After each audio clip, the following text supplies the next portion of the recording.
Hello मेरे प्यारे भाइयों बहनों और दोस्तों, स्वागत है आपका आज के इस वीडियो में। दोस्तों आज के इस वीडियो में हम क्लास 10th के मैथ का एक नया चैप्टर स्टार्ट करने वाले हैं, जो कि हमारा चैप्टर नंबर 6 है, त्रिभुज।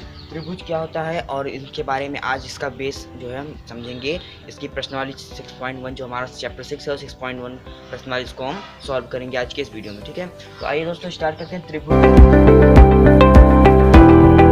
से। तो देखिए, जैसा कि हम अभी तक जो भी सब्जेक्ट का जो भी टॉपिक या जो भी चैप्टर पढ़ते आए हैं, उसमें पहले उसके नाम से हमने पहले लॉजिक निकालते हुए उसको कंप्लीट किया है। ठीक है, उसको समझा है। तो यहाँ पर देखें कि त्रिभुज से हम क्या समझ सकते हैं। ठीक है, तो त्रिभुज से हम क्या समझते हैं। देखिए, त्रिभुज यहाँ से अगर हम समझें तो आप जो चीज़ मैं अभी यहाँ बताऊँ त्रिभुज के बारे में तो आप जानते होंगे। त्रिभुज को अगर हम सोचें कि त्रिभुज इस नाम से कैसे समझें, तो ये हो सकता है त्रिभुज यानी तीन भुजा। ठीक है, त्रिभुज। तो यहाँ पर दो चीज़ों में जुड़ता है त्रिभुज। त्रिभुज, त्रि का मतलब होता है तीन और भुज का मतलब होता है भुजा, यानी तीन भुजा। यानी तीन भुजा क्या, तो तीन भुजा से कोई बंद कोई आकृति है, उसी के बारे में हमें यहाँ पर पढ़ना। ठीक है, यहाँ पर कोई आकृति है तीन भुजाओं से बना हुआ है। तो दोस्तों इन सब के बारे में आप तो जानते ही होंगे, क्योंकि इसके पहले वाले चैप्टर में, इसका पहले वाले क्लास में आपने पढ़ा है। 9th में, 8th में, 7th में सब आप पढ़ते आ रहे हैं। बल्कि इससे पहले आपने पढ़ा होगा कि ट्रायंगल क्या होता है, उनके बारे में ये सब पढ़ा होगा कि तीन भुजाओं से बंद आकृति को त्रिभुज कहते हैं। उसके बाद त्रिभुज कितने प्रकार के होते हैं, कोणों के आधार पर, भुजाओं के आधार पर जो है त्रिभुज के प्रकार को आपने पढ़ा होगा। लेकिन दोस्तों हमें यहाँ पर ये सब नहीं पढ़ना है, यहाँ पर हमें कुछ अलग पढ़ना है। अब आपको क्या पढ़ना है, यहाँ से आप अगर आप इसको समझेंगे तो हो सकता है आप ना समझ पाएँ, लेकिन जो पढ़ना है ना उसको आप क्लास 9th से कनेक्ट करके पढ़ सकते हैं। ठीक है, तो आइए देखते हैं। देखिए त्रिभुज, अभी हम यहाँ पर ये भूल जाते हैं कि हमें त्रिभुज पढ़ना है। ठीक है, त्रिभुज नहीं पढ़ना। अब आप समझिए कुछ चीज़ें यहाँ पर समझिए। जैसा कि यहाँ पर देखिए, मैं यहाँ पर कुछ आकृतियाँ बना रहा हूँ। यहाँ पर देखिए, आपने देखिए यहाँ पर मैं कुछ आकृतियाँ में बहुभुज बना रहा हूँ। ठीक है, त्रिभुज क्या है, त्रिभुज एक प्रकार का बहुभुज है। ठीक है, तो मैं यहाँ पर एक बहुभुज बना रहा हूँ, क्योंकि बहुभुज त्रिभुज के आकार का ही नहीं हो सकता है। बहुभुज जो है जिसमें बहुत सी भुजाएं हो, चतुर्भुज भी हो सकता है। तो मैंने यहाँ पर एक वर्ग बनाया, आयत बनाया मान लीजिए। ठीक है, एक छोटा आयत है, एक बड़ा आयत है। ठीक है, अब देखिए यहाँ पर मैं और कुछ भी बना लेता हूँ। जैसे यहाँ पर एक ने वृत्त बना दिया और एक ये वृत्त बना दिया, फिर यहाँ पर एक और वृत्त बना दिया। ठीक है, अब यहाँ पर देखिए वृत्त की त्रिज्या होती है, तो हमने इसको 2 सेंटीमीटर कर दिया, इसको हमने 3 सेंटीमीटर कर दिया, और ये भी 3 सेंटीमीटर कर देते हैं। यहाँ पर एक और वर्ग बना लेते हैं, आयत। अब देखिए आयत है तो मतलब यहाँ पर वर्ग मान लीजिए इसे। यहाँ पर देखिए ये 3 सेंटीमीटर हो गया, ये भी 3 मान लीजिए, और ये 2 सेंटीमीटर का मान लीजिए। तो देखिए अब यहाँ पर बताइए, अगर मान लीजिए इस पूरे वर्ग वाले को चित्र नंबर 1 और इसको चित्र नंबर 2 मान लेते हैं, और इसमें हम 1, 2 और 3 इसको नामांकित कर देते हैं, फिर यहाँ पर 4, 5। ठीक है, अब देखिए यहाँ पर मैं क्या आपको समझाना चाह रहा हूँ कि अगर आप इन जो चित्र बनाए हमने, ये वर्ग जो हैं, इनमें अगर तुलना करें तो क्या हमें मिलता है। ठीक है, इसको हम देखें तुलनात्मक रूप में, तुलना करके देखें तो हमें क्या प्राप्त होगा। तो देखिए अगर हम इसमें तुलना करें, देखिए यहाँ से यहाँ तक सेंटीमीटर में, मतलब ये जो है इसका, ये उस भुजा की लंबाई है। तो आप जानते हैं कि भुजा की, वर्ग की सभी भुजाएं बराबर होते हैं, यानी कि ये भी 3 है तो ये भी 3 है, ये भी 3 और ये भी 3 है, ये भी 3, यहाँ पर भी 3 और यहाँ पर भी 3, और यहाँ से ये 2 है। ठीक है, तो यहाँ पर देखने को क्या मिल रहा है कि कोई एक वर्ग जो है, एक वर्ग के एकदम उसका साइज जो है बराबर है। क्यों, यहाँ पर ये 3 सेंटीमीटर है और यहाँ पर ये भी 3 सेंटीमीटर है, यानी इसका साइज बराबर है। और शेप क्या होता है, तो शेप मतलब वो कैसा दिख रहा है, उसका आकार कैसा है। ठीक है, उसको देखने में कैसा है। ठीक है, तो वो भी देखिए, ये भी वर्ग है और ये भी एक वर्ग है। हाँ, उसके बाद ये जो 3 सेंटीमीटर ये भी है और ये भी 3 सेंटीमीटर है। क्या है, ये भी 3 सेंटीमीटर है और ये भी 3 सेंटीमीटर है। तो मतलब कि ये बराबर है, एकदम सेम टू सेम, एक तरह से ही दिखने वाले हैं। अगर हम बात करेंगे, अगर ये एक ही मतलब एकदम सेम दिख रहे हो, एकदम उसी तरह। अगर मैं एग्जांपल में आपको कुछ बताऊं तो अभी बता रहा हूँ। देखिए एक चीज़ और देख लेते हैं, यहाँ पर ये तीसरा त्रिभुज है, यहाँ पर ये वर्ग का ये तीसरा वाला है। अगर हम इन दोनों में से, ये तो दोनों समान ही है, तो मान लीजिए इसमें से एक जो है इससे तुलना कराएं तो क्या मिलता है। से किसी से का भी इससे तुलना कराएंगे तो हमें ये प्राप्त होता है कि इसका जो शेप है, यानी जो दिखने का जो तरीका, मतलब वो दिखने का जो आकार है, ये किस तरह से दिख रहा है, वो जो क्या है, सेम है एकदम। क्योंकि ये भी एक वर्ग है, क्या है, वर्ग है, और ये भी एक वर्ग है, ठीक है, दोनों वर्ग है, यानी कि उसमें भी 4 भुजा है, और चारों बराबर है। ये चीज यहाँ पर क्लियर है कि यहाँ पर दोनों में ये समान है, ठीक है। लेकिन यहाँ पर क्या है कि इसका जो है एक एक भुजा जो है 2 सेंटीमीटर का है और इसका 3 सेंटीमीटर का है, ये इसमें अंतर है। तो अब इससे हम कुछ कंक्लूजन निकालेंगे क्या। अब आइए यही चीज़ अब यहाँ मैं आपको प्रैक्टिकल में समझाता हूँ। देखिए मैं आपके पास आपको मैं एक कॉपी देता हूँ, दिखाता हूँ। देखिए मैंने एक कॉपी लिया है और एक ये कॉपी ले लिया है, ठीक है, 2 कॉपी है, ठीक है।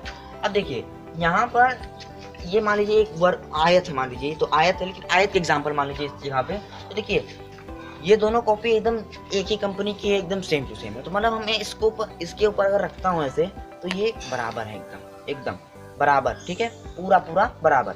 लेकिन उसी जगह पे मैं अगर दूसरी कॉपी ले आऊँ, इस तरह से बड़ी कॉपी ले आऊँ, तो क्या होगा। देखिए अगर मैं इसी जगह पे दूसरी बड़ी कॉपी लाऊँ, ये वाली बड़ी कॉपी ले लूँ, तो इसको अगर मैं इस तरह रखूँ, देखिए बराबर नहीं आता, ये सब बच जाते हैं। मतलब कि ये इसके आधार में बड़ा है। लेकिन यहाँ पर एक बात है कि ये भी आयत है और ये भी आयत है। इसके दिखने का जो तरीका है कि इस तरह से ये चौड़ा हो, ये लंबा होगा, ये चौड़ा होगा, और ये वाला ये इसके बराबर होगा, ये वाला इसके बराबर होगा। वैसे भी ये भी है, बस फर्क क्या है, इसका साइज छोटा है, आकार छोटा है, और आकार क्या है, शेप जो है कि दोनों सेम है, लेकिन आमाप यानी साइज जो होता है, यानी इसका जो ये साइज है ये अलग है, दोनों से अलग है। और जो हमारी दूसरी कॉपी थी जो एकदम समान थी, वो क्या थी, एकदम दोनों के इक्वल थी। यानी कि इसका जो ये साइज है, ये वाला जो किस तरह से इसका दिखता है साइज, मतलब ये साइज और आकार, यानी जो किस तरह से आमाप जो कि साइज होता है। देखिए अब यहाँ पर एक चीज़ और समझ लीजिए, इसमें बहुत कन्फ्यूजन होता है, मैं भी कन्फ्यूज होता हूँ। साइज का मतलब होता है आमाप, शेप का मतलब होता है आकार, ठीक है। तो ये साइज का मतलब आमाप यानी माप, उसको हम स्केल से मापते हैं। अगर हम इसको मापे 3 सेंटीमीटर स्केल से, तो वो क्या इसका आमाप होगा। और आकार यानी वो किस तरह से दिखता है, ठीक है। तो यहाँ पर देखिए अभी मैंने आपको जो कॉपी दिखाया, तो उसमें 2 कॉपी थी जो एकदम समान थे, मतलब चारों ओर से बराबर, और एक था बड़ा था, मतलब कि कुछ ना कुछ इन दोनों में डिफरेंस है, ठीक है। अब मैं आपको ये वृत्त वाला एग्जांपल दिखाऊंगा। देखिए वृत्त में क्या है, ये 3 सेंटीमीटर का है, ये भी 3 सेंटीमीटर का है। लेकिन अब हम यहाँ पर इस साइज और शेप के आधार पर देखें तो ये शेप है, यानी इसका जो आकार है वो गोल है, एक वृत्ताकार है, यानी कि ये दोनों एकदम दिखने में सेम है, यानी मतलब सिर्फ दिखने में वो गोल है, ठीक है। लेकिन वो क्या है, सिर्फ गोल है। अब इसका आमाप देखते हैं, आमाप साइज क्या है। देखिए ये भी 3 सेंटीमीटर है और ये भी 3 सेंटीमीटर, मतलब कि ये एकदम सेम टू सेम है। और यहाँ पर ये वाला जो छोटा है, इसका गोल तो है, लेकिन जो यहाँ पर साइज है इसका ना, वो साइज समान नहीं है, ठीक है। अब यहाँ पर एग्जाम्पल में बहुत ही अच्छा एग्जाम्पल ले रहा हूँ सिक्कों का। देखिए मैं यहाँ पर 2 सिक्का लिया हूँ, 3 सिक्का है। देखिए यहाँ पर यहाँ पर जो ये मेरा सिक्का है, मेरे पास एक सिक्का है और ये 2 का सिक्का देख लीजिए, ठीक है। तो यहाँ पर क्या करें, एकदम अगर मैं इसको सटा कर लगाऊं तो ये एकदम बराबर हो जाता है। देखिए चारों तरफ से एकदम बराबर, वैसे कि जैसे कि अगर हम किसी वृत्त को, अगर हम वृत्तों को, इस दोनों वृत्त में 3-3 सेंटीमीटर त्रिज्या है ना, मान लीजिए यही 2 वृत्त हैं तो 3-3 सेंटीमीटर की मान लीजिए ये है। तो अगर हम इस वृत्त को यहाँ पर ऐसे लगाएं, मान लीजिए सिक्का है, ठीक है। अगर इस सिक्के को, यानी ये 3 सेंटीमीटर इस सिक्के को इसके ऊपर रखें तो ये नीचे वाला एकदम गायब हो जाना चाहिए। तो यहाँ क्या कहलाएगा, तो ये इस तरह से हो जाएगा कि इसका जो है साइज और शेप बराबर हो, ठीक है। देखिए अगर यहाँ पर हमने एक सिक्का ऐसे रखा और इसके ऊपर, यानी ये वाला सिक्का यहाँ रख दिया और ये वाला मैंने इसके ऊपर रख दिया ऐसे, ठीक है, तो एकदम नीचे वाला गायब ही हो गया, ठीक है। लेकिन इसी जगह पे अगर मैं 2 का सिक्का, यानी कि यहाँ पर अगर मैं बड़ा सिक्का लूँगा, ये वाला मान लीजिए बड़ा सिक्का ले लिया मैंने, और अब मैं इसके ऊपर छोटा वाला रख रहा हूँ, तो देखिए बच रहा है साइड से, मतलब एकदम बराबर नहीं है, क्या है, एकदम बराबर नहीं है। तो अब हम इससे कंक्लूजन निकालना चाहते हैं। देखिए एक बार पास से आप देख लीजिए, देखिए ये बड़ा है और ये छोटा है, तो इसको मैं ऐसे लगाऊंगा तो ये देखिए साइड में बच जा रहा है, ठीक है। तो यही चीज़ मैं यहाँ पर समझाना चाह रहा हूँ आपको। फिर अब हम इससे कंक्लूजन निकालना चाहते हैं कि ये इसका मतलब मैं क्या बताना चाह रहा हूँ। देखिए अगर किसी किन्हीं दो आकृतियों का, किन्हीं दो फिगर का, यानी या फिर किन्हीं दो बहुभुजों का, बहुभुजों को देखें, किन्हीं दो बहुभुज को का साइज और शेप एकदम बराबर हो तो उसे हम कहते हैं सर्वांग सम।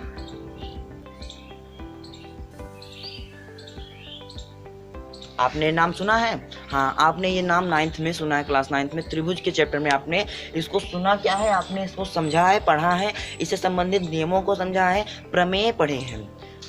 ठीक है, अब प्रमेय आपको याद हो या ना याद हो, क्योंकि ये बहुत ही इंपॉर्टेंट, इससे प्रमेय नहीं रहते हैं, ना तो टीचर कराते हैं ना बच्चे करते हैं, तो होते हैं कहने मतलब है, और उसका यूज भी यहाँ पर है। तो देखिए, अगर किन्हीं दो आकृतियों का, यानी इन दोनों वर्गों के यहाँ पर देखें तो ये दोनों आपस में सर्वांग सम है। ठीक है, अब यहाँ पर आप सर्वांग सम का चिन्ह भी जानते हैं, तो इसके बीच में सर्वांग सम का चिन्ह भी लगा देते हैं। कैसे होता है? ऐसे होता है ना, इक्वल के ऊपर नदी बहती है, तो ये हो गया सर्वांग सम दोनों के। यहाँ पर हम ये भी लिख सकते हैं, अगर आप लिखना चाहें तो लिख सकते हैं कि आकृति एक का पहला व दूसरा आपस में सर्वांग सम। ठीक है, यानी ये दोनों क्या है, कॉन्ग्रुएंट है, सर्वांग सम। अब सर्वांग सम देखिए आप जानते हैं, लेकिन मैं बता देता हूँ सर्वांग सम को क्या होगा, 3 भाग में टूटेगा। सर्वांग सम यानी स्वर्व अंग सम। स्वर्व का मतलब होता है सब, अंग का मतलब मान लीजिए अंग, ठीक है, समान का, सम का समान, तो सभी अंग, यानी सब के यहाँ पर सभी भी कर देते हैं आप, स्वर्व का मतलब सभी, सभी अंग समान, जिस दो आकृतियों के सभी अंग एकदम समान हो, एकदम बराबर हो, उन्हें हम सर्वांग सम आकृतियां कहते हैं। जैसा कि मैं आपको यहाँ पर कॉपी वाला एग्जांपल मैंने आपको बताया, तो ये दोनों आपस में सर्वांग सम है। ये दोनों आपस में क्या है? सर्वांग सम है, क्योंकि इनका आमाप और आकार, यानी ये आयताकार है, दोनों आयत के आकार के हैं, और इनका साइज भी दोनों सेम है। क्या कि यानी कि हम अगर इसके ऊपर एक रख दूं तो ये गायब हो जाता है, पीछे वाला मतलब कि उसको ढक देता है। ठीक है, तो इसे हम कहते हैं सर्वांग सम। अब बात आती है इसके आगे। ठीक है, अब एक बात और, यहाँ पर हमने इन दो फिगरों का जो है, इन दो फिगरों को देखा, इनसे तुलना किया, तो हमें पता चला कि ये दोनों एकदम समान है, एकदम डुप्लीकेट है उसका, एकदम जुड़वे हैं उसके, तो उसको हमने कह दिया सर्वांग सम। लेकिन अब बात आती है, हम यहाँ पर ये दोनों त्रिभुज, जो यहाँ पर ये एक छोटा एक बड़ा है, लेकिन है एक है जो है आकार उनका सेम है, यानी आकार सेम है लेकिन साइज समान नहीं है, हम इन्हें क्या कहेंगे? तो जी हाँ दोस्तों, हम यहाँ पर इसको भी हम कुछ कहते हैं। क्या कहते हैं? ये देखिए हैं, यहाँ पर हम इसे कहते हैं समरूप। वही आकृतियां जो जिनका आप परिभाषा बना सकते हैं। आपने ये चीज समझ लिया तो समझ लीजिए आपने परिभाषा बना लिया। परिभाषा समरूप का क्या लिखेंगे? वे आकृतियां जिनका शेप, वे आकृतियां जिनका आकार समान हो परंतु आमाप समान होना आवश्यक नहीं है, यानी कि वहां पर उसका शेप, यानी वो कैसा दिखता है बाहर से, वृत्त है, वर्ग है, समचतुर्भुज, समांतर चतुर्भुज, षडभुज, या फिर कौन सा भुज है, पंचभुज, चतुर्भुज, क्या है वो, ये है आकार, वो पता होना चाहिए। अब साइज, ये जरूरी नहीं है कि वह साइज बराबर हो या ना हो। जैसे कि यहाँ पर ये 3 है, यहाँ पर 2 है, ये बराबर नहीं है। क्या है? ये दोनों बराबर नहीं है, लेकिन दिखने में तो दोनों एक ही हैं। ये दोनों मैंने बनाए तो वर्ग हैं, ये है तो वर्ग ही, देखिए ये है वर्ग, ठीक है, लेकिन यहाँ पर ये 3 सेंटीमीटर का है और ये 2 सेंटीमीटर का है। तो यहाँ पर दिखने में तो एक ही, अगर मैं इसको इसके ऊपर रखूं, इसको मैं इसके ऊपर रखूं तो क्या होगा? देखिए छोटा और बड़ा है ना, तो अगर मैं इसको इसके ऊपर, यानी ये बड़ा वाला ले लिया और इसके ऊपर छोटा वाला मैंने रख दिया, तो देखिए ये साइड साइड से बच जा रहा है ना, तो वैसे यहाँ पर भी बचेगा। अगर मैं इसको बनाऊं ऐसे, इस तरह से, ठीक है। तो इस तरह से बचेगा ना। तो यहाँ इसको क्या कहेंगे, इस आकृति, मान लीजिए मैं इसको मिटा ही देता हूँ, तो फिर ये जो हो समरूप कहलाते हैं। अब हम समरूप को दो भागों हम तोड़, देखिए सम रूप, यहाँ पर हमने सम को माना था समान,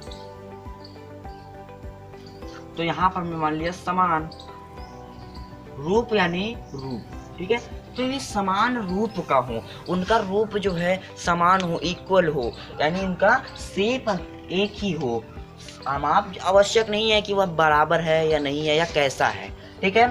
तो यहाँ पर मुझे उम्मीद है कि आप सर्वांगसम और समरूप के बीच में डिफरेंस समझ गए होंगे। सर्वांगसम में सभी अंग बराबर होना आवश्यक है, उसका आकार व आमाप होना बराबर होना आवश्यक है, लेकिन समरूप में उसका आकार बराबर होना चाहिए, आकार एक ही होना चाहिए, लेकिन साइज बराबर नहीं होना चाहिए। अब मैं यहाँ पर कुछ एग्जाम्पल आपको देता हूँ। देखिए अगर मैं यहाँ पर इसको मिटा दूँ और यहाँ पर मैंने एक वर्ग बनाया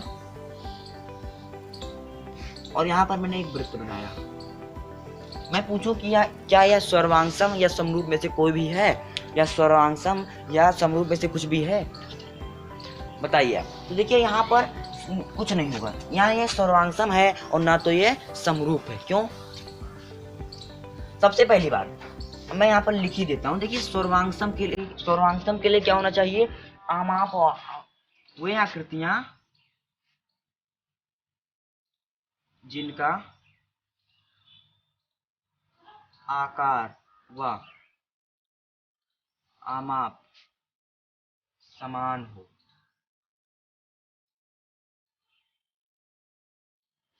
उसे क्या कहते हैं, सर्वांगसम कहते हैं। दूसरा है जिनका आकार समान हो परंतु आमाप आवश्यक नहीं है, तो वो क्या कहलाते हैं, समरूप आकृतियां कहलाती हैं। क्या कहलाते हैं, समरूप, ठीक है। तो देखिए समरूप आकृतियां और इनमें सिर्फ अंतर सिर्फ आमाप और आकार का है, ठीक है। उसका आकार कैसा है और आमाप कैसा है, ठीक है। तो ये सिर्फ इतना ही। तो यहाँ पर देखिए सबसे पहला दोनों में क्या समान है, अगर हम इसमें कॉमन निकालें तो दोनों अगर सर्वांगसम या समरूप होने के लिए उनमें आकार का तो महत्वपूर्ण योगदान है, उसका आकार तो होना ही होना बराबर है। अगर आकार बराबर नहीं होगा तो फिर वो तो फेल हो गया, ठीक है। मतलब आकार तो आवश्यक है। वैसे इसमें समरूप में भी आकार है और इसमें भी आकार है, हालांकि इसमें आमाप भी होना चाहिए, इसमें आवश्यक नहीं है, ठीक है, लेकिन होना चाहिए आकार दोनों में। तो हम यहाँ पर हम ये देख सकते हैं कि क्या यह समरूप है या नहीं है। तो देखिए यहाँ पर आकार दोनों में ही नहीं है, शेप इसका वृत्ताकार है और ये वर्गाकार है, तो ये तो होगा नहीं पक्का। ये हो जो है समरूप या सर्वांगसम में से कुछ नहीं होगा। लेकिन अब मैं आगे देखूं उसके, तो अगर मैं यहाँ पर एक वर्ग बना रहा हूँ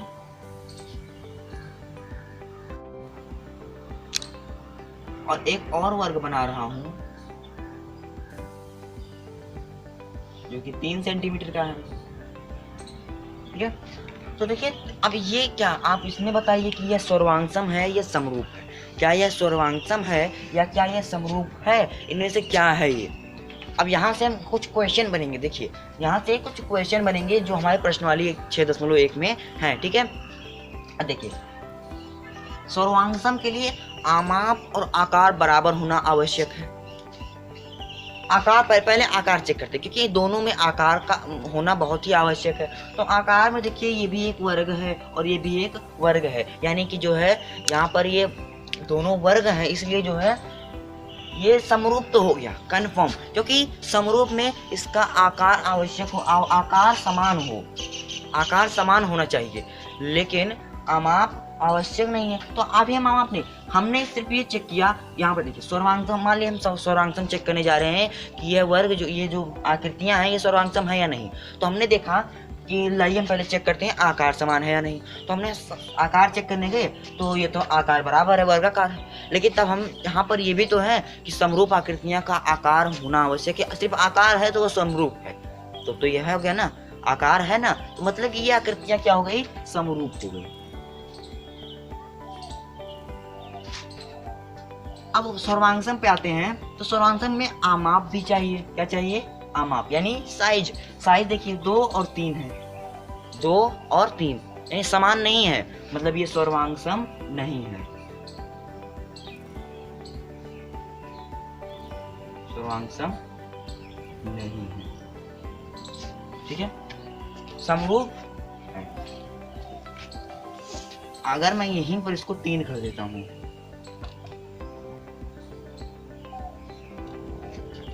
यहाँ पर मैं इसको 3 कर देता हूँ, तब तो ये हो गया ना कंफर्म कि ये जो है सर्वांगसम भी है, समरूप भी है। तो देखिए यहाँ पर एक चीज और बताता है कि वर्ग चाहे जैसा हो, बस वर्ग होना चाहिए। वो वर्ग का मतलब क्या होता है? वर्ग की प्रॉपर्टीज तो आपको पता होगा। वर्ग की प्रॉपर्टीज आपको पता होगा कि वह जो है उनकी चारों भुजाएं आपस में बराबर होती हैं, उनके कोण जो है प्रत्येक कोण 90 अंश के होते हैं, और सब जानते होंगे आप। तो यहाँ पर ये चारों भुजाएं बराबर होती हैं, और हमें क्या चाहिए इसमें समरूप में? समरूपता सिद्ध करने के लिए हमें सिर्फ ये चाहिए कि उसका आकार समान हो। तो वर्ग में क्या होता है? चारों भुजा बराबर होती हैं। तो आप दुनिया का कोई भी वर्ग ले लीजिए,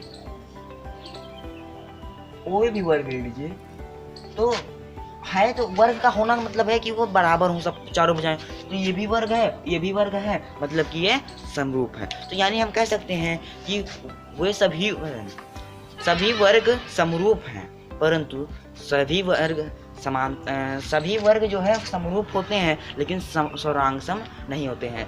सभी वर्ग समरूप होते हैं, लेकिन सर्वांगसम आवश्यक नहीं है। क्यों? क्योंकि अगर हो सकता है यहाँ पर इसका आमाप या क्या कहते हैं, आमाप भी बराबर हो है, लेकिन नहीं।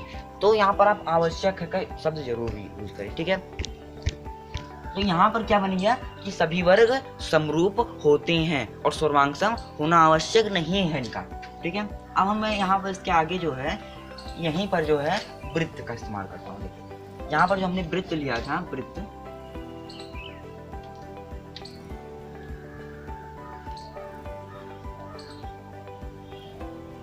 इसकी त्रिज्या 2 है, इसकी त्रिज्या 3 है। हम जानते हैं दोस्तों समरूप आकृतियों के लिए आकार और आमाप दोनों चाहिए, लेकिन समरूप के सर्वांगसम के लिए आकार आमाप दोनों चाहिए, लेकिन समरूप के लिए आकार और आकार ही चाहिए, आमाप आवश्यक नहीं है। तो मतलब आकार चाहिए, और वृत्त का आकार तो एक ही होता है ना, ऐसे है, चाहे जितना बड़ा बना वृत्त है ना, वो बस समरूप हो गया। तो यहाँ से हम ये भी कह सकते हैं, अब देखिए आमाप समान होना आवश्यक नहीं है। क्या? क्यों? क्योंकि ये 3 है, ये 2 है, हो सकता है कहीं 3 भी मिल जाए। यहाँ पर मान लीजिए मैं 3 ही कर दूं, लेकिन ना मिले तो यहाँ पर मैं ये भी कह सकते हैं कि सभी वृत्त समरूप होते हैं और सर्वांगसम होना आवश्यक नहीं है इनका। ठीक है, हो सकता है हो सकता है ना हो। तो यहाँ तक उम्मीद करता हूँ आप समझ गए होंगे अच्छे से। तो मैं आपको यहाँ पर मिटाता हूँ, उसके आगे आपको समझाता हूँ। ठीक है दोस्तों, देखिए यहाँ पर हमने कुछ एग्जाम्पल, एक उदाहरण नंबर 1 लगभग शायद यही है। देखिए यहाँ पर भुजाओं की समान संख्या वाले बहुभुज, यानी भुजा समान होने वाले, मतलब कोई 2 आकृति दिया हुआ है, कोई आकृति मान लीजिए दिया हुआ है, आयत दिया हुआ है, 2 आयत दिए हुए हैं वाले बहुभुज, यानी उसमें बहुभुज होना आवश्यक है, बहुभुज होगा, वृत्त की बात नहीं हो रही यहाँ पर।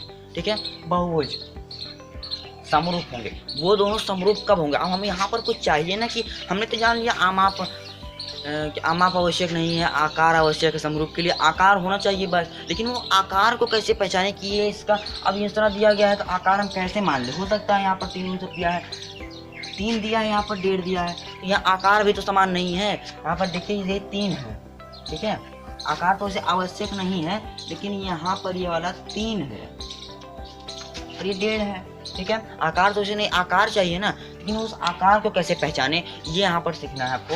इसके भुजाओं की समान संख्या वाले बहुभुज, समभुजाओं यानी समान भुजा वाले 2 आकृति हों जो बहुभुज हों, वहाँ पर वो समरूप होंगे यदि उनकी संगत भुजा, यदि उनकी सभी भुजाओं यानी उनकी जो सभी भुजाएं हैं ना, उनका अनुपात समान हो। उनका अनुपात यानी कि इसका बटा ये, यानी 3/1.5, ये वाला पी क्यू, यहाँ पर जो बड़ा वाला रहेगा ना वो ऊपर वाला रहेगा, पी क्यू ऊपर है, मतलब बड़ा वाला ऊपर रहेगा और छोटा वाला नीचे होगा, तो पी क्यू बटे में ए बी। ठीक है,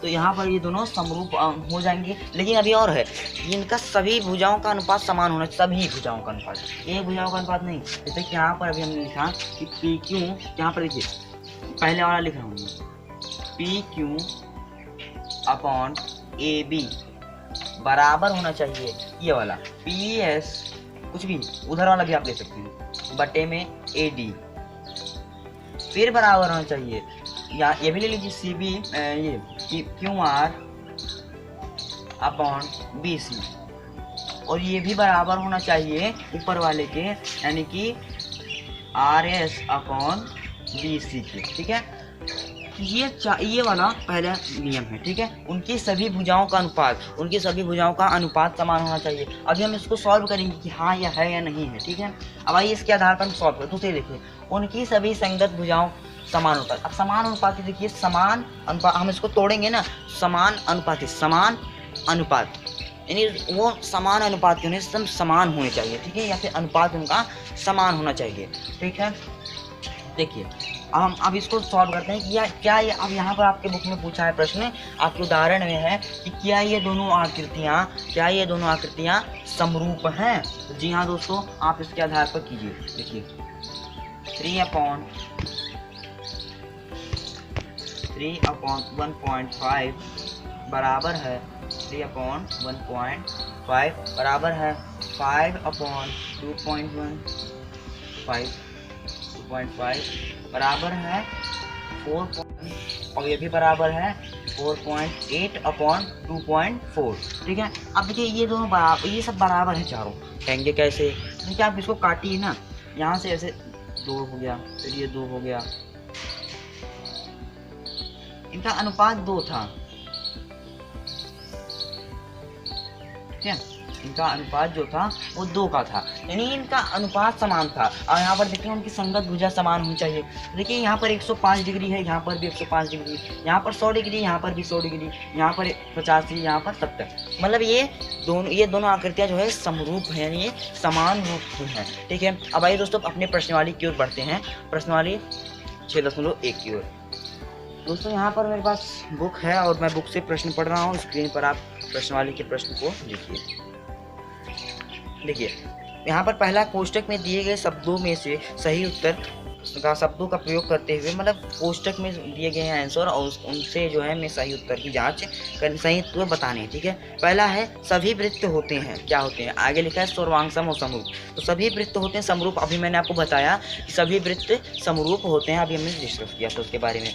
सभी वर्ग होते हैं, यानी समरूप या सर्वांगसम, तो समरूप होते हैं। सभी वर्ग समान रूप के होते हैं, समरूप होते हैं, सर्वांगसम भी होते हैं, लेकिन ये हर वक्त यानी हर कंडीशन पर, यानी यहाँ पे हर फिगर पर ये जरूरी नहीं है, आवश्यक नहीं है। फिर तीसरा दोस्तों, सभी त्रिभुज समरूप होते हैं। अब यहाँ पर ऑप्शन में समद्विबाहु और समद्विबाहु और समबाहु दिया गया है, यानी समबाहु समद्विबाहु को आप समझते हैं। देखिए समबाहु का मतलब उनकी तीनों भुजाएं आपस में बराबर होती हैं, और समद्विबाहु का मतलब होता है कि 2 भुजाएं बराबर होती हैं। अगर मैं इसको थोड़ा सा बड़ा बनाऊं तो देखिए समद्विबाहु को देखते हैं पहले। मान लीजिए ये त्रिभुज समद्विबाहु है, ये दोनों, ठीक है, लेकिन ये भी तो एक समद्विबाहु त्रिभुज है, ये भी तो समद्विबाहु त्रिभुज है। लेकिन देखिए अब यहाँ पर अनुपात हो सकता है समान आ जाए, ठीक है, लेकिन अब यहाँ पर देखिए कोण कहाँ बराबर आएगा? हो सकता है ये वाला आ भी जाए, ये कहाँ से आएगा? तो ये जो है समद्विबाहु नहीं होगा। अब समद्विबाहु नहीं होगा तो समबाहु तो होगा ही, लेकिन देख लीजिए कैसे।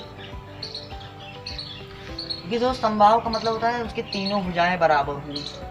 और दोस्तों आपने ये पिछली कक्षा में आपने इसका प्रमेय पढ़ा होगा कि उनके समद्विबाहु में होता है कि जो 2 भुजाएं अगर समान है तो 2 कोण भी समान होते हैं। तो समबाहु में भी ऐसा होता है कि ये सभी कोण जो है समान होंगे। ठीक है, ठीक है, तो यहाँ पर सब कुछ बराबर होंगे, तो इसलिए जो है ये समबाहु त्रिभुज होगा तीसरे वाले में। चौथा दोस्तों, भुजाओं के समान संख्या वाले 2 बहुभुज समान होते हैं। भुजाओं की समान संख्या वाले 2 बहुभुज, यानी जो भुजा है, देखिए वही है नियम, ये मैंने यहाँ पर लिखा। भुजाओं के समान संख्या वाले 2 बहुभुज क्या होते हैं? 2 बहुभुज समरूप होते हैं। भुजाओं के समान संख्या वाले 2 बहुभुज समरूप होते हैं यदि उनकी संगत कोण का कोण समानुपाती है, कोण समानुपात यहाँ पर जो हमने यहाँ समझा था वही है यहाँ पर तीसरा वाला, चौथा वाला हमारा है। अब दूसरा आता है दोस्तों, निम्नलिखित युग्मों के दो भिन्न उदाहरण दीजिए। यानी नीचे कुछ दिए गए हैं, उनका जो दो उदाहरण देना है आपको। पहला है समान समरूप आकृतियां, यानी वो आकृतियां आपको बतानी है जो समरूप है, ठीक है। तो समरूप आकृतियों के बारे में आप जानते हैं कि उनका जो है, हम आप देखिए वृत्त दे दीजिए, क्योंकि उस तरह से आप बना तो सकते हैं, लेकिन क्या है कि वो हमेशा के लिए नहीं होंगे ना, दो देना है। तो आप एक समबाहु त्रिभुज ले लीजिए, समबाहु त्रिभुज,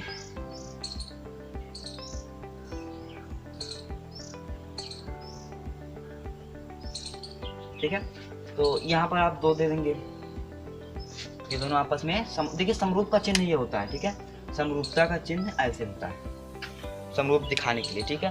तो ये दोनों समरूप है। फिर ऐसी आकृतियां जो समरूप नहीं है, ये हमारा पहला था। अब दूसरा देखिए, जो समरूप नहीं है, एक वृत्त बना लीजिए, एक वर्ग बना लीजिए, इसमें आप वर्ग भी बना सकते हैं। इसके बाद एक त्रिभुज बना लीजिए,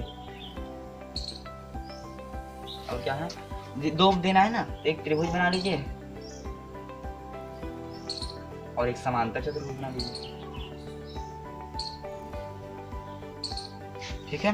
तो ये हो गया। अब आगे देखिए, बताइए कि निम्नलिखित चतुर्भुज समरूप है या नहीं। यानी कुछ नीचे दो चतुर्भुज दिए गए हैं, बताना है कि वो समरूप है या नहीं है। देखिए मैं इसको मिटा नहीं रहा हूँ, आप यहाँ से देखते रहिए, कहीं कुछ गलती ना हो पाए, ठीक है। कहने का मतलब है भूले ना आप, क्योंकि सवाल लगाते हो सब आपके पास फॉर्मूला है पूरा।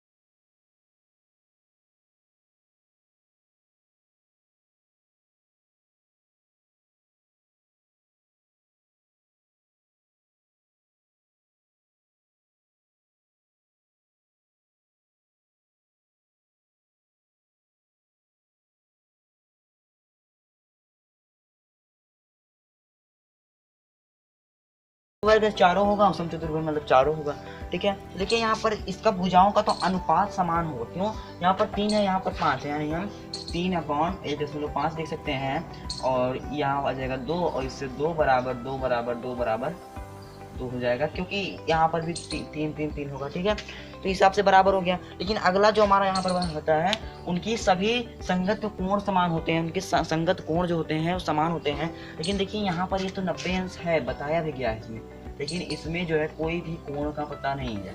ये देखिए 120 अंश जा रहा है, ये 70 अंश लगभग है। तो ये जो है समरूप नहीं है, आप यहाँ से कह सकते हैं, ना सर्वांग सम है। तो दोस्तों मिलते हैं अगली वीडियो में। यहाँ तक हमने 6.1 प्रश्नवाली को पूरा कंप्लीट कर लिया है। अब हम मिलेंगे अगली वीडियो में। अगली वीडियो में हम त्रिभुजों की समरूपता को समझेंगे। प्रमेय थेल्स वैज्ञानिक गणितज्ञ हैं जिन्होंने प्रमेय के नाम से जाना जाता है, वो और उसका और भी व्युत्क्रम और सब प्रमेय है, उन सब चीज़ के बारे में हम अगली वीडियो में समझेंगे, त्रिभुज की समरूपता के बारे में, ठीक है। तो मिलते हैं अगले वीडियो में। अगले वीडियो के लिए आपको चैनल सब्सक्राइब कर सकते हैं। वीडियो पसंद आया हो, सब कुछ समझ में आया हो तो वीडियो लाइक कर दीजिएगा, और कुछ ना समझ में आया हो तो कमेंट भी कीजिएगा। मिलते हैं अगले वीडियो में। यहाँ तक